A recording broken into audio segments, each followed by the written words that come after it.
Covid का समय चल रहा है, रूम्स में ज़्यादा लोग नहीं आ रहे हैं। कैसा दिख रहा है फ्यूचर आपको?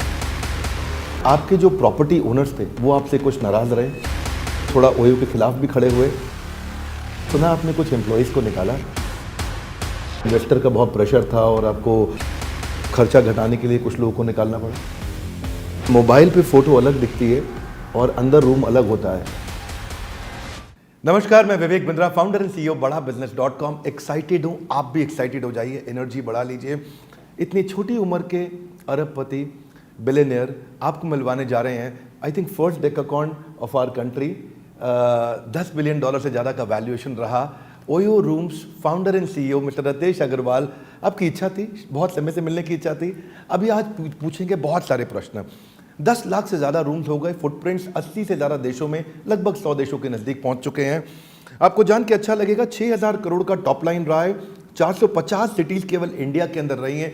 रितेश अग्रवाल जी उड़ीसा से आते हैं, कॉलेज के ड्रॉप आउट, 12th पास करके सीधा बिजनेस के अंदर बाद में गए, दुनिया भर में घूमे और आज देखते ही देखते फास्टेस्ट एक्सपैंडिंग होटल चेन माना जा सकता है। आज दुनिया में बहुत नाम किया है ओयो ने। स्वागत है आपका रितेश जी। बहुत बहुत धन्यवाद Bindra ji, thank you so much for having me. आपके लिसनर्स हमारे देश के बहुत ही प्रगतिशील यंग एंटरप्रेन्योर्स हैं, मुझे उनसे बात करने में बहुत खुशी हो रही है आज। बहुत बहुत धन्यवाद मुझे यहाँ पे बुलाने के लिए। थैंक यू रितेश भाई आने के लिए।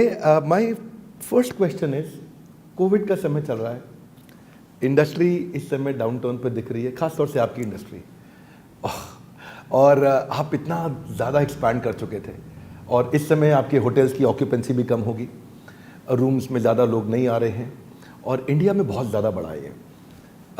कैसा दिख रहा है फ्यूचर आपको? बिल्कुल, सबसे पहले तो कोविड जो है सारी इंडस्ट्रीज़ के लिए बहुत मुश्किल का वक्त लेकर के आई है, पर ख़ास तौर से हॉस्पिटैलिटी इंडस्ट्री। अगर मैं सोचूं तो मुझे लगता है कि शायद एविएशन और मूवी थिएटर्स ही वो बिजनेसेस हैं जो कि हमारे बिजनेस से भी ज़्यादा इम्पैक्टेड है। मेरा मानना है 3 इंपॉर्टेंट चीज़ें। सबसे पहले तो आज इंडस्ट्री में जो मुश्किल आई है ये कुछ समय और तक रहेगी, और जिस तरीके से हॉस्पिटैलिटी पहले देखी जाती थी वो आगे चल करके बहुत तेज़ी से बदल जाएगी। जो मेरा दूसरा मानना है कि कंज्यूमर की प्रेफरेंसेस बहुत तेज़ी से चेंज हो रहे हैं। हम लोग बहुत समय से कंज्यूमर्स की सर्वे करते आए कि आपको क्या पसंद है, क्या नापसंद है, एक्सेट्रा। पहले शायद health and safety 5th-6th point में आता था। आज मैं आपको कह रहा हूँ कि दुनिया भर में हेल्थ एंड सेफ्टी हर जगह में या तो नंबर 1 पे है, और कहीं पे किसी देश में अगर कुछ कल्चरल रिक्वायरमेंट है तो नंबर 2 में है। तो sanitisation and quality of service एक बहुत क्रिटिकल रिक्वायरमेंट है जिसके ऊपर हम भी बहुत काम कर रहे हैं और सारी इंडस्ट्री भी बहुत काम कर रही है। और जो मेरा तीसरा मानना है इज़ दैट इस समय में हर इंडस्ट्री के लीडर को टेक्नोलॉजी को अपनी बिजनेस के अंदर में इंप्लीमेंट करना ही पड़ेगा। आपने देखा हो, कई बार आप होटल जाएंगे तो आप देखेंगे 10 लोग 15 लोग हर लॉबी में आपको नज़र आते होंगे, और कई बार आपने सोची भी होगी कि क्या इतने लोगों की एफिशिएंसी की रिक्वायरमेंट्स है क्या।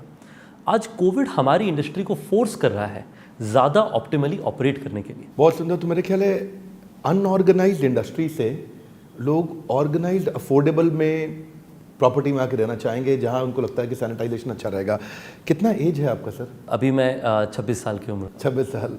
So amazing. 26 साल के सेल्फ मेड बिलियनियर से आज आपको मिलने का मौका मिल रहा है। रितेश जी, आगे क्वेश्चन पूछने से पहले मैं ज़रा बैकग्राउंड दूंगा। बड़े 5 स्टार होटल्स का टोटल एड्रेसेबल मार्केट साइज 10% से कम था, और छोटे होटल्स, मुंबई में रहना कठोर है, और मुंबई में रहते हुए आपने 600 से ज़्यादा प्रॉपर्टीज़ वहाँ बिल्ड करी, डेवलप करी, और एक बड़ी मार्केट को आपने एक्वायर किया। पर जैसे जैसे बड़ी मार्केट को एक्वायर करते हैं और जैसे जैसे आप स्केल करते हैं, स्केल करते वक्त कई बार अगर कोई गलती को स्केल कर दें तो वो बड़ी हो जाती है। तो ऐसा कई बार हमने अखबारों में पढ़ा और सुनने में आया कि आपके जो प्रॉपर्टी ओनर्स थे वो आपसे कुछ नाराज़ रहे और वो थोड़ा ओयो के खिलाफ भी खड़े हुए, और उन्होंने कहा कि ओयो की प्राइसेस चेंज होते रहते हैं, और आपने एक समय पे उनको कमिटेड रेवेन्यू का भी नंबर दिया था जो कि पूरा नहीं होने पे उनको मुश्किलें हुई, और ये झगड़ा बीच में कुछ दिन के लिए बढ़ता हुआ दिखाई पड़ा था। फिर आपने इसको मैनेज कैसे किया? बहुत अच्छा सवाल है बिंद्रा जी, और मुझे लगता है कि आपके व्यूअर्स के लिए भी ये इंटरेस्टिंग होगा, क्योंकि भारत के अंदर में अगर आप देखें तो बहुत सारी कंपनी नहीं हैं जो कि छोटे छोटे बहुत लार्ज इकोसिस्टम्स के साथ पार्टनर करती हैं। हमने भारतवर्ष में सिर्फ 19,000 होटल और होम ओनर, दुनिया की जो हमारी 93,000 है उनमें से लगभग 19,000 हमारे पास सिर्फ भारत में हमारे पार्टनर्स हैं। तो मैं इस हमारे जवाब को 4 हिस्सों में बांटूंगा। सबसे पहले ओयो का जो प्राइमरी बिजनेस मॉडल है, जो कि छोटे होटल्स होते हैं उनको हम लोग जाकर के 4 से 5 चीज़ें मुहैया करवाते हैं। हम उन्हें काम देते हैं, हम उन्हें ब्रांड देते हैं, हम उनकी जो थर्ड पार्टी दूसरी वेबसाइट्स में मार्केटिंग होती है, चाहे वो ऑनलाइन ट्रैवल एजेंट हो, ऑफलाइन ट्रैवल एजेंट हो, उसमें मार्केटिंग में बेहतरी के लिए मदद करते हैं। हम उन्हें तकनीक देखते हैं चेक इन चेकआउट और वो सारी सिस्टम्स के लिए, और हम उनकी CRM customer relationship management, loyalty programme, ये सब मैनेज करते हैं। जो ओयो का बिजनेस मॉडल काफ़ी समय से रहा है वो ये है कि हम आपको ये 5 सर्विस देंगे। इन सब के द्वारा आप देखेंगे कि आपकी ऑक्यूपेंसी 30 से 40% यानी कि 2 से ढाई गुना पहले से बढ़ जाएगी हमारे साथ जुड़ने के बाद। वो करने के लिए हमें आपसे ब्रांडिंग, हमारी टेक्नोलॉजी आपके होटल में रहना और प्राइसिंग, ये 3 की सिस्टम्स हमें एनेबल करने की ज़रूरत पड़ेगी आपके होटल में ऑलमोस्ट एंटायरली। ये हमारा प्रोपोजिशन रहा हमारे पार्टनर्स के लिए, जिसमें आपको जानकर के बड़ी इंटरेस्टिंग चीज़ रहेगी। 95% जो हमारे होटल पार्टनर हैं भारत देश में, जनवरी के आसपास भी प्राइमरीली हमारे साथ नॉर्मल रेवेन्यू शेयर कॉन्ट्रैक्ट में थे। लगभग 5% होटल ऐसे थे जहाँ पे मिनिमम गारंटी ऐसा कोई चीज़ का प्रावधान था। मैं इस बारे में भी वापस आऊँगा। तो मतलब वो 5% ही नाराज थे, लेकिन आवाज़ बड़ी हो गई। तो नाराज़गी जो है 95% के 5% में था और 5% के 5% में था, तो टोटल 5% में था, पर नाराज़गी दोनों तरफ थी और मैं दोनों के बारे में बात करूँगा। यानी कि 5% के 5% में नाराज़गी थी और 95% की भी 5% में नाराज़गी थी। सो आई थिंक आपका, क्योंकि वॉल्यूम बहुत बड़ा हो गया है और नंबर इतना बड़ा हो गया, रेवेन्यू आपने इतना बड़ा कर लिया, स्केल इतना बड़ा कर लिया कि थोड़ी सी नाराज़गी बड़ी होकर दिखने लग जाती है। बिल्कुल, क्योंकि आप देखिए भारत में हमारे पास में 20,000 पार्टनर्स हैं। अगर आप 20,000 पार्टनर्स में अगर हमसे 5% या 3% ओनर्स भी नाराज़ हैं तो those are hundreds of hotels, और ये हमारी जिम्मेवारी बनती है कि हम हर होटल ओनर के साथ में जो भी कोशिश करके हमारी बेस्ट पॉसिबल रेजोल्यूशन दे पाएँ। कैसे फिक्स किया आपने इसको? तो देखिए 2 बड़ी प्रॉब्लम्स हमारे पार्टनर्स की भारत में निकल करके आई, जैसा कि आप भी मुझे बता रहे थे जो आपके सजेशंस थे। सबसे पहला सवाल जो कई बार उठता है, इसकी आपकी पॉलिसीज़ कई बार चेंज होती रहती हैं। जैसे कि मान लीजिए हमारी 3C पॉलिसी हो, जो कि हमारे कस्टमर्स को अगर सर्विस बुरी मिलती है तो हमारे पार्टनर को क्रॉस मिलता है, जिस पे अगर आपने अच्छी सर्विस दी तो आपको अवार्ड भी मिलता है और अगर आप बुरी सर्विस देते तो पेनल्टी भी मिलती है। और इस तरह की कई सारी छोटी छोटी पॉलिसीज़ हों। तो इससे कस्टमर तो थोड़ा खुश हुआ, करेक्ट, लेकिन होटलियर परेशान हो गया। करेक्ट। तो कस्टमर तो बहुत खुश हो गया क्योंकि उन्हें पता है कि पार्टनर इंश्योर करेंगे कि उनकी सर्विस अच्छी रहे। बट पार्टनर के लिए ज़्यादा मुश्किल ये नहीं थी कि उन्हें कस्टमर को सर्विस अच्छे देने की ज़रूरत है। उनका सवाल ये था कि आप आकर के हमसे डिटेल में बात करिए इस चीज़ के लिए। देखिए, आपको समझना पड़ेगा कि भारत में इस तरह की जो बड़ी इकोसिस्टम्स हैं, वो ई-कॉमर्स कंपनीज़ में हैं या ऑनलाइन राइड हेलिंग कंपनीज़ में हैं। वहाँ पे जो है जब भी उनको पॉलिसी चेंज करनी होती है, मान लीजिए कोई ई-कॉमर्स कंपनी कहना चाहती है कि अगर आप डिलीवरी की डेट 2 दिन ज़्यादा करेंगे या फिर काउंटरफीट गुड्स होगी तो आपके ऊपर फ़ाइन लगेगा, और अगर टाइम पे डिलीवर करेंगे तो आपको बेनिफिट मिलेगा। यही चीज़ मेरे पार्टनर्स के लिए अक्रॉस इकोसिस्टम मेरी communication bye means of electronic means did not fully work. उसमें हमने ये सीखा कि मेरे एक छोटे परसेंटेज ऑफ पार्टनर है, चाहे वो स्मॉल परसेंटेज ऑफ पार्टनर, चाहे 10% हो, 15% पार्टनर हो, जो चाहते हैं कि हम उनसे जाकर के बात करें इस बारे में। उनको इससे तकलीफ नहीं है कि हम कस्टमर को बेहतर सर्विस देना चाह रहे हैं और हम हमारे पार्टनर्स को अलाइन करना चाह रहे हैं उसके लिए। पार्टनर्स मतलब आप होटल ओनर्स की मैं बात कर रहा हूँ कि हमारे होटल ओनर्स का सबसे बड़ा ये था कि आप बात करिए इस बारे में। तो इसके लिए अभी हमने क्या किया बिंद्रा जी, हमने एक सैम टीम सेटअप किया है। इनका काम है account manager, strategic account manager. इनका काम है अकाउंट मैनेज करना हर प्रॉपर्टी को, इंश्योर करना कि अगर जो हमारे पार्टनर्स को फ़ोन में ज़्यादा बात करने की ज़रूरत है या उनसे एक स्पेशल पर्सनलाइज्ड एक्सपीरियंस की ज़रूरत है, जब भी कोई पॉलिसी हम चेंज करें, हम उनके साथ बियॉन्ड द लीगल रिक्वायरमेंट उनसे फ़ोन में भी बात करें। और उसके साथ साथ पहले हम ये कहते थे कि अगर ये पॉलिसी चेंज हो रही है, आपको अगर ये पॉलिसी नहीं पसंद है, हमारे और पार्टनर के पास में, दोनों के पास में 30 दिन का नोटिस पीरियड रहता था कि हम दोनों नोटिस दे करके साथ में डिसॉल्व कर सकते हैं कॉन्ट्रैक्ट को। हमारे पार्टनर्स ने कहा कि रितेश जी 30 दिन बहुत कम है, हमें जो है कम से कम 2 महीना का या 3 महीने का वक्त लगेगा ये सोचने के लिए, क्योंकि बड़ा डिसीजन है मेरे बिजनेस के लिए। तो हमने समय भी अभी एक्सपैंड कर दिया है कोई भी पॉलिसी चेंज का। पर दैट सेड, कस्टमर की इम्प्रूवमेंट के लिए इकोसिस्टम में हर तरह की कंपनी पॉलिसीज़ लेकर के आती है in order to ensure integrity रहे। और मुझे नहीं लगता हमारे पार्टनर्स को उससे प्रॉब्लम रहा, हमारे पार्टनर्स को उसकी कम्युनिकेशन और एंगेजमेंट के तरीके में प्रॉब्लम रहा, और उसके ऊपर हमने इंप्रूवमेंट्स करी। मैं समझ रहा हूँ कम्युनिकेशन का जो प्रॉब्लम है वो ऐसा है कि जो होटल का ओनर है उसको अपना बिजनेस तो करना आता है, होटल चलाना आता है, पर आपके online contract, online communication change, online policy, आप में टेक कंपनी, आप लोगों ने स्पीड से उसको बिल्ड किया। बहरहाल ये समस्याएं आती हैं और आपने इसके कई उपाय निकाले, मुझे अच्छा लगा सुन करके, और आपने चीज़ें फिक्स करी। आपके अभी पार्टनर्स का सेटिस्फैक्शन लेवल कैसा है इस समय? मुझे बहुत खुशी है बिंद्रा साहब ये बताने के लिए कि पिछले 2 महीने में लगभग 84,000 रूम्स और 3600 न्यू पार्टनर्स आकर के हमारे साथ जुड़े हैं, और जो हमारे पास्ट वाले पार्टनर्स थे उनकी लॉयल्टी हमारे साथ में बढ़ी है। उसके मेरे हिसाब से 3 बड़े कारण हैं। सबसे पहला, हमारी जो फीडबैक ऑफ पॉलिसी और रिकॉन्सिलिएशन थी उस पर हमने बहुत बदलाव और इम्प्रूवमेंट किया था जनवरी से ही, तो उसका जो रिज़ल्ट है हमारे पार्टनर्स में अभी दिखना शुरू हुआ था, और हमने कई सारे लोगों के लिए नया वर्जन अभी रिसेंटली भी रिलीज़ किया है। दूसरा जो मैंने चीज़ देखी कि हमारे पार्टनर्स को बिज़नेस की रिक्वायरमेंट और ओयो का सपोर्ट आज के दिन में और ज़्यादा चाहिए, जिस कारण से हम लोग हमारे पार्टनर से और डीपली जुड़ते जा रहे हैं। तीसरा जो सबसे इम्पॉर्टेंट चीज़ है, इस हमारे पार्टनर्स ने इस बार रिबेट्स भी मांगी कि हमें थोड़ा थोड़ा आप फीस में रिबेट्स दीजिए, जिससे कि हम उन पैसों को हमारे होटल में कहीं पे निवेश करने में लगा सकते हैं। तो हमने सिर्फ एक ही कंडीशन रखी कि आपको अपना होटल अगर अनलॉक के समय आप खोलते हैं तो उस समय हम आपको थोड़े पैसे रिबेट करेंगे। हमने 24 करोड़ रुपए हमारे पार्टनर्स को भारतवर्ष में रिबेट दी, और हमारा होप या इंटेंशन ये था कि अगर लोग होटल खोलेंगे उस चीज़ को वो सैनिटाइज स्टेज में इन्वेस्ट करेंगे, और वो सैनिटाइज स्टेज से लोगों का 1.5 टाइम, जैसे मैंने आपको कहा, रेवपार इंप्रूवमेंट आ पाएगा। बट दैट सेट, हमारी जो मैंने 2 प्रॉब्लम बताई, एक प्रॉब्लम की तो हमने बात कर ली थी, जो दूसरा प्रॉब्लम कई बार हमारे पार्टनर से आता है कि आप ना बहुत कम दरों में रूम्स को बेच देते हैं। उसमें एक बहुत इंटरेस्टिंग चीज़ ये है कि जब हम इस इंडस्ट्री में पहली बार आए थे बिंद्रा जी, तब एक प्राइस 6-6 महीने 8-8 महीने के लिए रहती थी। इसको कहा जाता था सीज़न टैरिफ्स, कि हर 2 सीज़न होती थी, दोनों सीज़न की अलग अलग टैरिफ रहती थी। जबकि अगर आप एयरलाइन देखें या कोई भी इंडस्ट्री देखें, वहाँ पे एक बड़ी इंप्रूवमेंट ये हुई कि दिन में ही 20 बार प्राइसेस ऊंच नीच हो जाती हैं। तो इसको कहते हैं डायनामिक प्राइसिंग। तो हमने डायनामिक प्राइसिंग हमारे होटल्स के लिए लेकर के आए, जिसमें सडनली जिस होटल में 6 महीने एक प्राइस रहता था वो डेली 4-5 बार प्राइस बदलता। इसका मतलब क्या है, आपने कई बार, अगर आपके व्यूअर्स कई सारे होंगे जो लोग बड़े शहर में, किसी शहर में अगर रेंट लेने जाए अपार्टमेंट, तो हमेशा कोई ना कोई लैंडलॉर्ड से मुलाकात होगी जो कहेंगे कि अगर आप 50,000 रुपये से कम कहेंगे ना, मैं अपार्टमेंट खाली रख दूंगा पर आपको रेंट में नहीं दूंगा। यही थॉट प्रोसेस जो है कई बार होटल में भी आ जाती है कि ये रूम को मैं 3,000 रुपये के नीचे नहीं रेंट करूंगा। बट अगर उस रात वो रूम नहीं भरा तो अपॉर्चुनिटी कॉस्ट लॉस्ट है। उसलिए मैं हमेशा कहता हूँ 1,000 रुपये में 80% की ऑक्यूपेंसी का मतलब है ऑक्यूपेंसी मल्टीप्लाई ARR, यानी 800 रुपये का रेवपार, और 3,000 रुपये पे 20% की ऑक्यूपेंसी यानी 600 रुपये का रेवपार।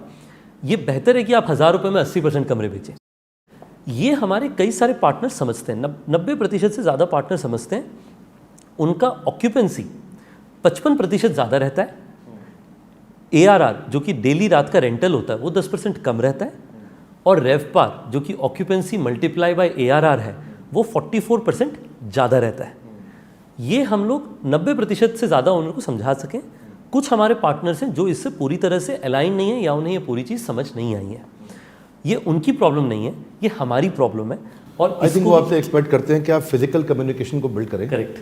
और आपके यहाँ जो होटल एक्वायर करने जाता है, जो सेल्स का आदमी है, वो अगर सर्विस का रोल भी अगर वही निभा सके, क्योंकि बाद में मुझे लगता है कि ऑपरेशंस की टीम आपकी अलग होती होगी और होटल एक्विजिशन की टीम अलग होती होगी। बहरहाल मैं इन सब के कारण कभी कभार कस्टमर को भी नुकसान हुआ है। बिल्कुल। और कस्टमर को नुकसान ऐसे हुआ है कि अगर प्रॉपर्टी का रेट उस दिन थोड़ा आपने कम दिखाया और होटल प्रॉपर्टी ओनर ने किसी और को ले लिया और इसकी बुकिंग कैंसिल कर दी, तो कस्टमर को वापस जाना पड़ता है। बिल्कुल। और तब कस्टमर का एक्सपीरियंस खराब होता है। तो कस्टमर के लिए हमारे लिए बहुत क्रिटिकल है ये समझना कि हमारे भारतवर्ष में ओयो का कस्टमर कौन है और किस मात्रा में आता है। ओयो की भारतवर्ष में मिलियंस ऑफ नंबर्स पे कस्टमर्स हमारे साथ में जुड़े हुए हैं, जो कि चाहे बिजनेस पीपल हैं, लेजर ट्रैवलर हैं, इंडिविजुअल्स हैं, मिलेनियल्स हैं, हर तरह के लोग ओयो के साथ में रहते हैं। उनका choice of OYO is due to 4 to 5 reasons. उनको रिलायबल सर्विस मिलनी चाहिए, अच्छा दाम मिलना चाहिए, लोकेशन अच्छी मिलनी चाहिए, ईजी बुकिंग एक्सपीरियंस होना चाहिए, और खुदा ना खास्ता अगर कोई प्रॉब्लम हो गया तो फिर ओयो उनके पास मौजूद होना चाहिए कि हम उन्हें हेल्प करें। इसमें पिछले साल मुझे बताते हुए बड़ी खुशी है कि भारत में 92% कस्टमर हमारे जो हैं वर्ड ऑफ माउथ या रिपीट से होकर के आए। पर इसी में हालांकि कंज्यूमर को रिलायबिलिटी, दाम, यूबिक्विटी, अवेलेबिलिटी सब कुछ अच्छा लगा, 2 इम्पॉर्टेंट इम्प्रूवमेंट एरियाज़ रही। उसमें एक जो सबसे इंपॉर्टेंट चीज़ रही जो आप कह रहे हैं इज़ दैट कस्टमर अगर किसी रिसेप्शन में पहुंचा और अगर हमने कभी कोई बहुत कम दाम दे दी और कस्टमर और रिसेप्शनिस्ट की एग्रीमेंट नहीं हो पाई और कस्टमर को अगर किसी और होटल में मूव करना पड़ा नियर बाय, चाहे वो ओयो के द्वारा ही क्यों ना हो, उसमें तकलीफ आती है। इसके अंदर में बहुत ज़रूरी है ये इंश्योर करना हमारे लिए कि हर कस्टमर जो ओयो में आता है उसको इमीडिएटली इंस्टेंट चेक इन मिले। तो मेरे लिए यही नहीं कि कस्टमर को चेक इन मिले, कस्टमर को बिना वेट करे चेक इन मिले बहुत इंपॉर्टेंट रिस्पॉन्सिबिलिटी है। इसके लिए हमने 3 इंपॉर्टेंट चीज़ें करी हैं। सबसे पहले, किसी भी होटल में अगर हम ये देखते हैं कि ये इंस्टेंस 2 बार होता है, हम वो होटल को हमारी नेटवर्क से जनवरी के बाद से हटा देते हैं। हम लोगों के लिए 2%, 3% कम होटल पार्टनर्स के साथ या होटल ओनर के साथ हम काम करें हमें चलेगा, बट हम चाहते हैं कि हमारे कस्टमर को कोई भी तकलीफ ना हो, क्योंकि कस्टमर हैं उसीलिए हम और हमारे पार्टनर्स भी हैं, क्योंकि बाकी 98% पार्टनर जो अच्छा काम कर रहे हैं वो इसका पेनल्टी क्यों भुगतें जब वो 1 या 2% ओनर से ऐसी कोई गलती हो जाए। दूसरा, ये मेरे लिए बहुत इंपॉर्टेंट क्राइटेरिया जिसके कारण मेरे जितने CEOs हैं दुनिया भर में, हमारे टोटल 5 की CEOs हैं जो India, south east Asia, Europe, US, लैटम, इस तरह की अलग अलग ज्योग्राफी चलाते हैं। ये प्रॉब्लम थोड़ी इंडिया फोकस रही या कुछ चैलेंजेस रहे, तो इसमें ऑलमोस्ट हर रोज़ मेरी हमारे भारत के CEO से डिस्कशन होती है कि कल के कस्टमर्स में किसी को तकलीफ आई क्या। उससे जो है सारी कंपनी में एक ये मोड बन गया है कि इंश्योर करना हर कस्टमर का instant check in and best quality service हम एनेबल कर पाएँ। और तीसरा जो सबसे इम्पॉर्टेंट है, हमने ट्रांसपेरेंसी शुरू करी है, जहाँ पे आप हमारे होटल के साथ में बहुत जल्दी देख पाएंगे कि चेक इन स्कोर क्या है, जिससे कि इस महीने तो अगर कोई प्रॉब्लम होगी तो होटल रहेगी नहीं हमारे पास में, बट पास्ट की इश्यूज़ भी आप ट्रांसपेरेंटली देख पाएंगे। इन सबसे हमारा सिर्फ एक ही रिक्वेस्ट है या एस्पिरेशन है, इस कस्टमर्स को 99.999% प्लस कॉन्फिडेंस हो कि अगर वो ओयो आ रहे हैं उनको एक रिलायबल, ट्रस्टवर्दी एक्सपीरियंस मिलेगा। इस पे पिछले 5-6 महीने में बहुत अच्छा काम हुआ है, बट मैं मानता हूं कि ऐसे कुछ हमारे इश्यूज़ पिछले साल के एंड में और कुछ थोड़े बहुत इश्यूज़ इस साल के अर्ली में भी थे, बट हम इसे बहुत तेज़ी से इंप्रूव कर चुके हैं। देखिए, ये तो पक्का है कि कस्टमर को कॉन्फिडेंस रहता है कि अगर मैं किसी प्रॉपर्टी में जा रहा हूँ तो ओयो के को शिकायत करूँ तो मेरी सुनी जाएगी, उसको ये कॉन्फिडेंस तो रहता है। मैं ये भी मानता हूँ कि आपने इसको अफोर्डेबल, ग्रेट एक्सपीरियंस देने का प्रयास किया। एयरबीएनबी के मुकाबले में इस तरह से भी अच्छा मानता हूँ कि वो एक कमर्शियल प्रॉपर्टी होती है तो उसका रखरखाव अच्छा होता है, बजाय कि वो एक रेजिडेंशियल किसी मकान मालिक के साथ में हो। परंतु फिर भी ऐसा भी कभी होता है कि मोबाइल पे फ़ोटो अलग दिखती है और अंदर रूम अलग होता है। ये गलती ना हो, इसके लिए आप क्या कर रहे हैं? बहुत अच्छी सवाल है ये भी। मैं आपको बताता हूँ, अगर आप कभी भी नॉर्थ ईस्ट में कुछ जगहों में जाएं तो वहाँ पे आप देखेंगे कि हमेशा रिसेप्शनिस्ट जो है वो कहते हैं कि आपको माउंट व्यू मिलेगा।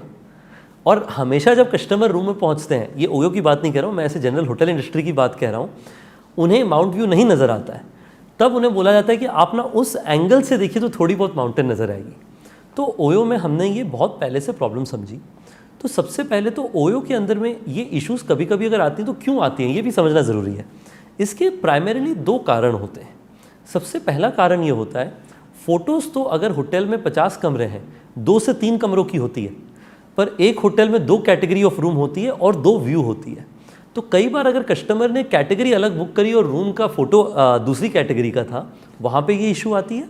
या फिर व्यू का इशू आता है कि अगर आपकी कोई व्यू की एस्पिरेशन थी तो क्या डिफरेंस है। व्यू वाला प्रॉब्लम तो हमने पिछले 2-3 साल से सॉल्व कर दिया बिंद्रा जी, कि अगर आप ओयो का होटल का पिक्चर देखें तो उसमें आपको अलग अलग नज़र आएगा कि कौन सा व्यू कौन से रूम के साथ कनेक्टेड है। उसके कारण मुझे बड़ी खुशी है कि अगर आप ओयो के साथ नॉर्थ ईस्ट जाएँ तो अगर आपको माउंट व्यू बोला जा रहा है तो आपको माउंट व्यू ही मिलेगा। पर जो दूसरा इशू है वो बहुत रियल है कि आपकी 2x रूम आपने बुक करी, जबकि आपने जो है फ़ोटो देखी 3x वाली रूम की। तो उसके लिए हमने अभी क्या किया है, अगर आप हमारी फ़ोटोग्राफ देखें तो उसमें हमने अलग अलग बटन्स बना दिए हैं और उसके अंदर जो है 2x रूम की अलग फ़ोटोज़ आ गई हैं और 3x रूम की अलग फ़ोटोज़ आ गई हैं।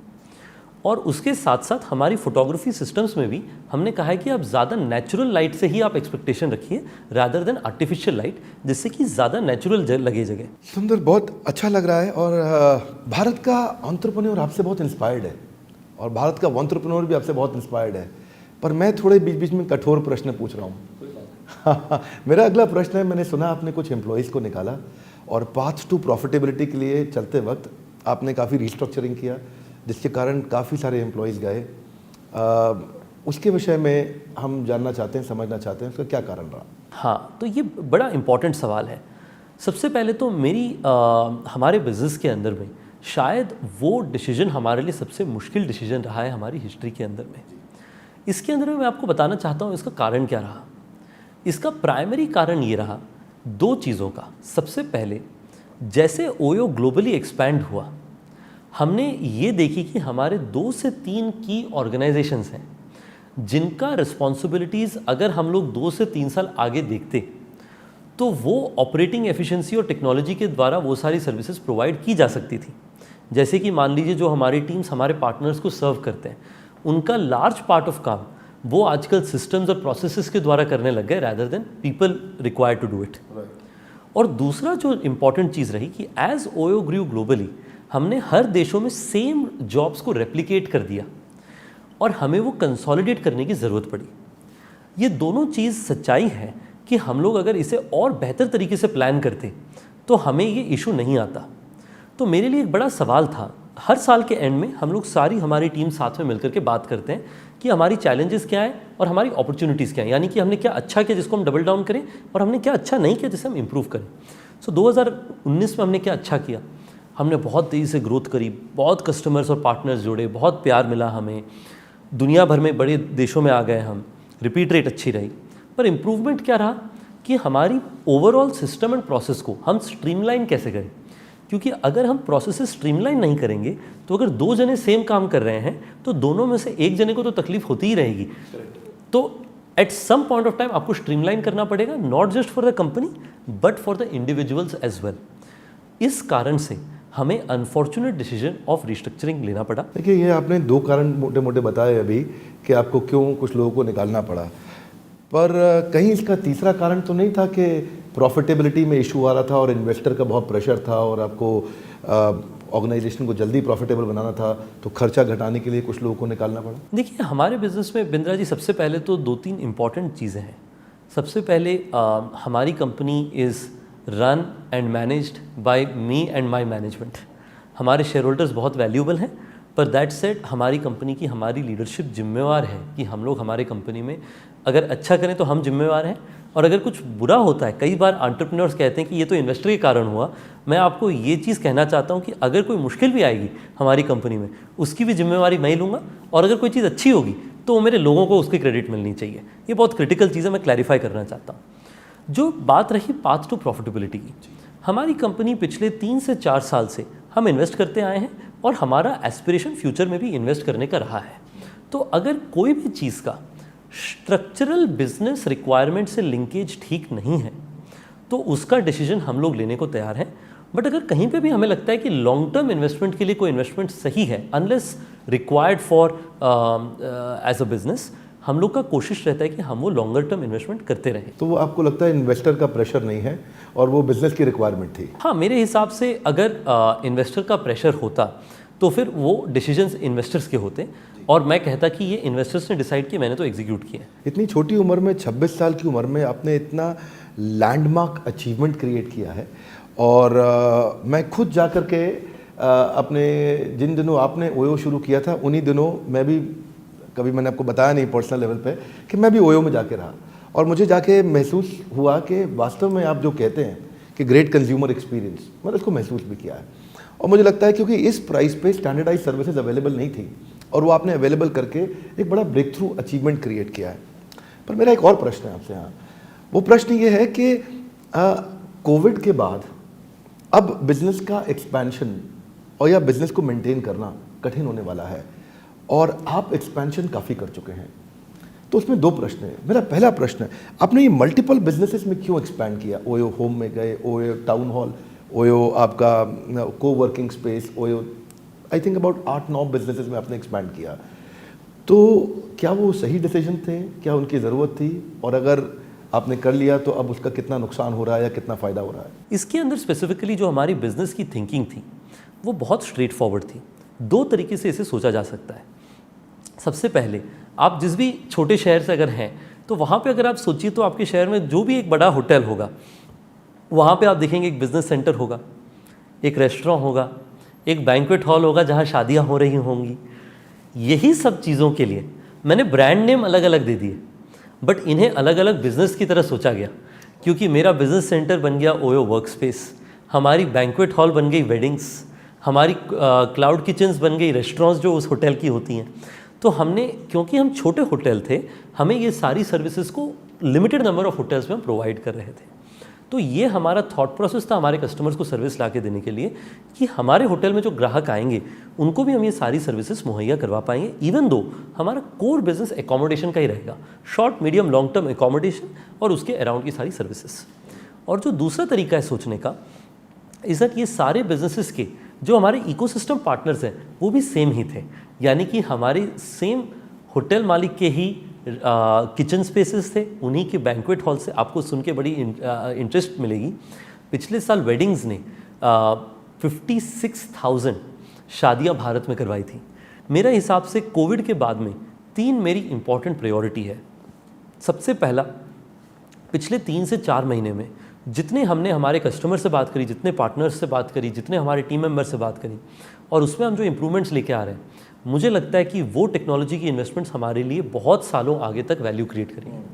अगर आप देखें, जब भी क्राइसिस आती है दुनिया भर में, सबसे बेस्ट कंपनीज जो होती हैं वो अपनी टेक्नोलॉजी, अपनी सिस्टम्स को बेहतर करते हैं। हमारे एक मित्र हैं, वो कह रहे थे, when the seas have storms the fisherman comes and repairs the net, तो we are repairing our net. Beautiful, beautiful, क्या बात कही, वेरी इंस्पायरिंग। हाँ, जब समुद्र में तूफान आता है तो मछुआरा उस समय अपने जाल को रिपेयर, उसको ठीक और उसको और मजबूत कर रहा होता है।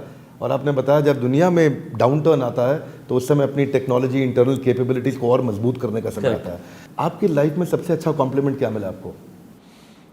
कि हमने एक इंडिविजुअल जो जिनके पास में कोई भी अपॉर्चुनिटीज़ नहीं थी, उनको पहले कॉल सेंटर का जॉब दिलवाया और उसके बाद में आज वो 12 होटल अपने आप के चलाते हैं। मुझे बहुत प्राइड है उनसे। आपका कोई एम्प्लॉय, कॉल सेंटर का एम्प्लॉय आज 12 होटल चला रहे हैं, बहुत सुंदर। आपकी लाइफ की सबसे बड़ी एक गलती जो आप दोहराना नहीं चाहेंगे? मेरे हिसाब से जो मुझे लगता है कि ओयो का एस्पिरेशन था, मेरे दिमाग में 2012 से था, और मुझे लगता है कि मैंने लेट शुरुआत करी। If I go back I would have started sooner.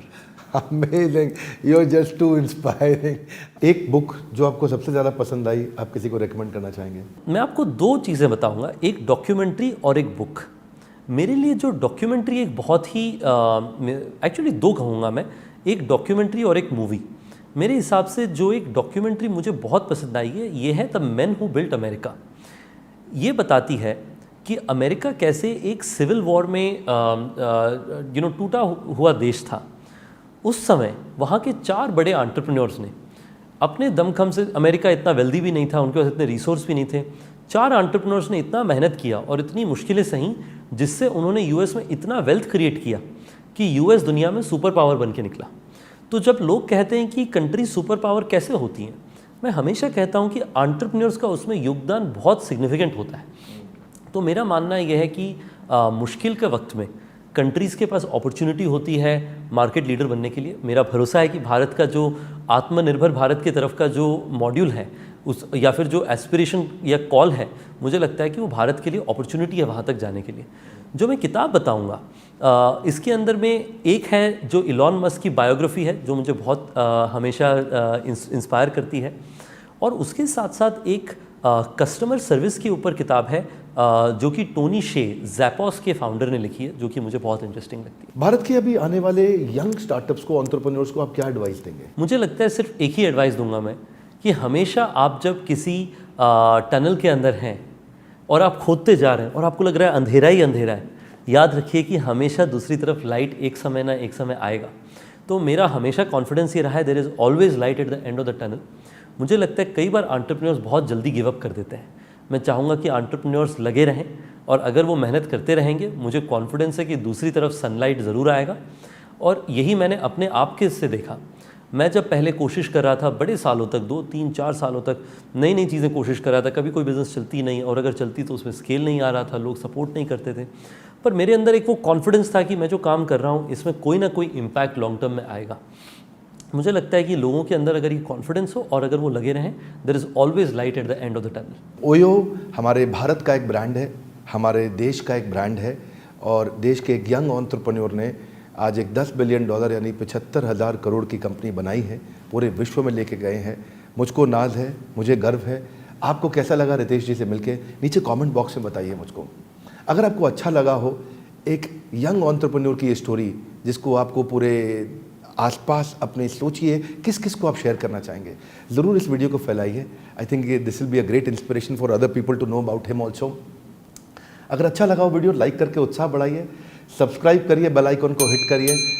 हमारे साथ जुड़े रहने के लिए, हर बार वापस आके वीडियोस को देखने के लिए, वर्ल्ड का नंबर 1 एंटरप्रेन्योरशिप यूट्यूब चैनल बनाने के लिए आपका हृदय की गहराइयों से प्रेम पूर्वक बहुत बहुत धन्यवाद। रितेश जी विशेष धन्यवाद। बहुत बहुत धन्यवाद।